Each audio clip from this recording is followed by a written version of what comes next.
Hi friends, welcome back to Whiskey and Whit. I'm Whitney and today's video is one of my favorite videos to film of all time, a Dollar Tree DIY, so stay tuned.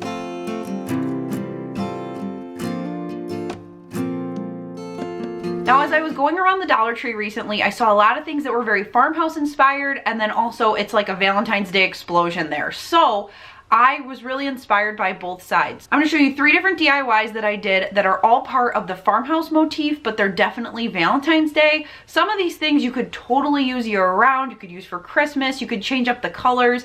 So let's get into it. Up first are these heart-filled mason jars. So what you'll need for this is some of this plastic heart vase filler and then also a plastic mason jar, both from the Valentine's section. What I did was dump a full bag into each jar. I made 2 jars, and then I took my third bag and put half in each to make sure that they were full. Just added the lid back on and then grabbed some jute twine, which is also from the Dollar Tree.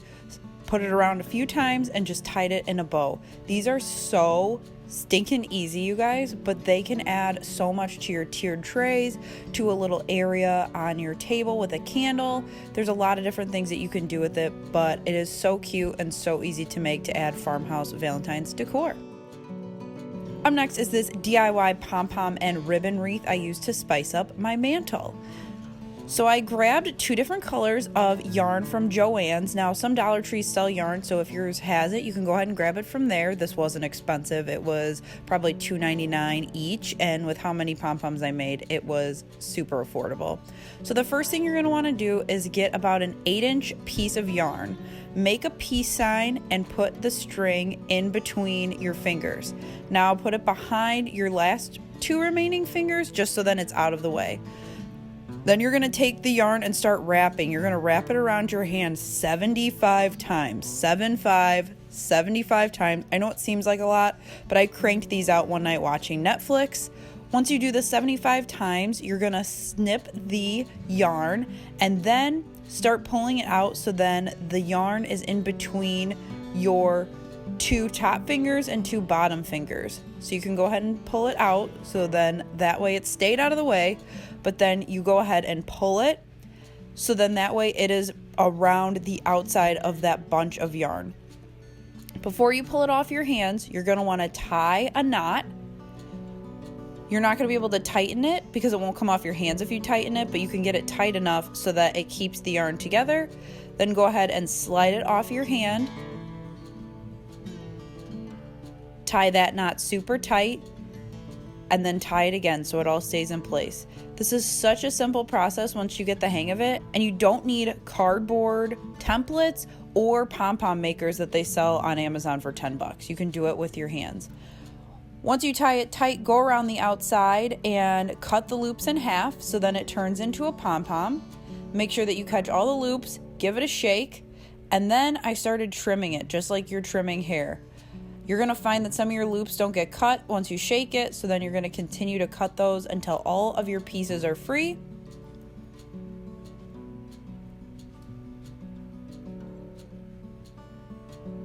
Shake it again, and then you are going to give it pretty much a haircut. So I pulled it up and trimmed off the top because it was a long skinny pom-pom and I wanted it to be more rounded. Once you get the general shape, you can go in and trim it to be the size that you want.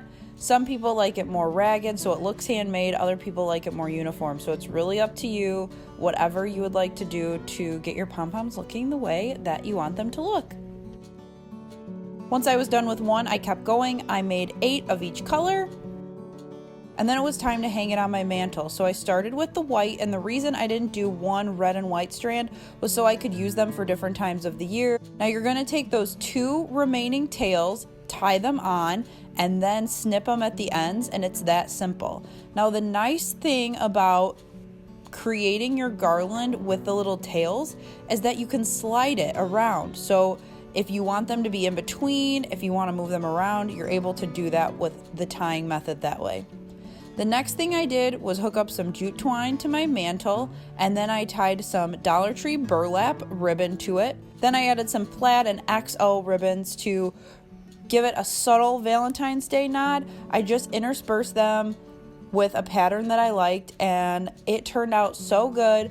I love how much it filled out my mantle, especially because I was sad it was so bare after Christmas.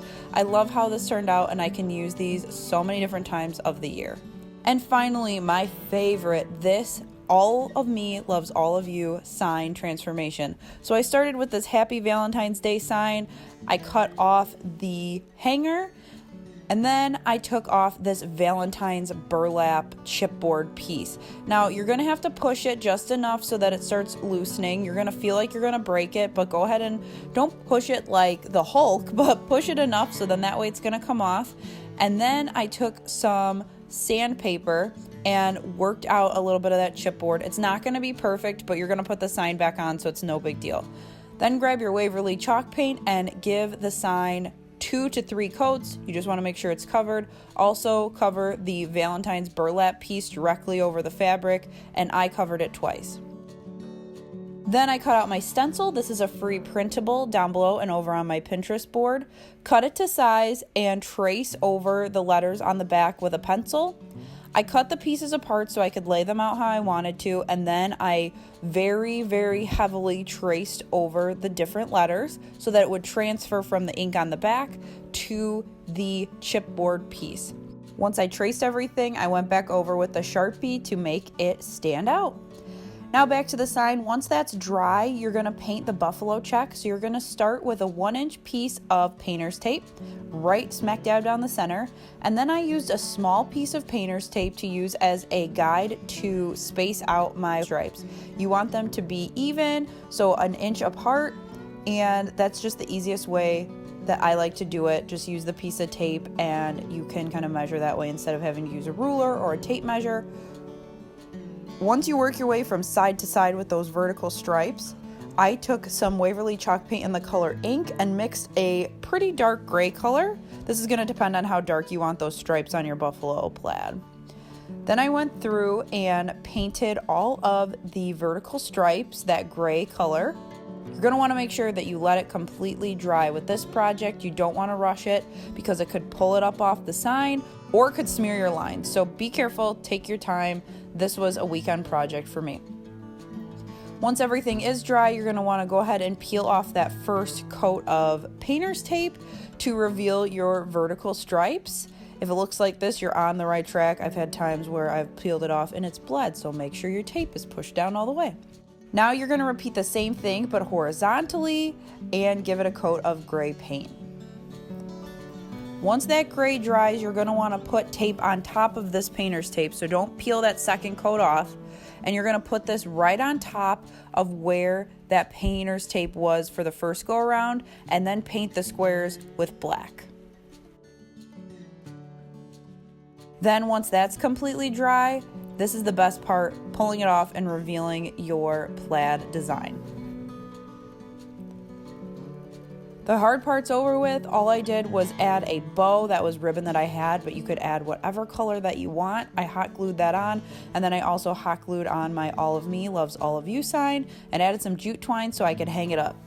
This is adding such a nice farmhouse touch to my front entryway. I just put it inside of this eucalyptus wreath I got from IKEA over the holidays, and I am in love. I love how this turned out. I also love that it turned out so well, so I can show you all of my non-Cricut friends that you can make signs too. If you do have a Cricut, you could always use that to make that stencil. This sign for sure will stay up well past Valentine's Day.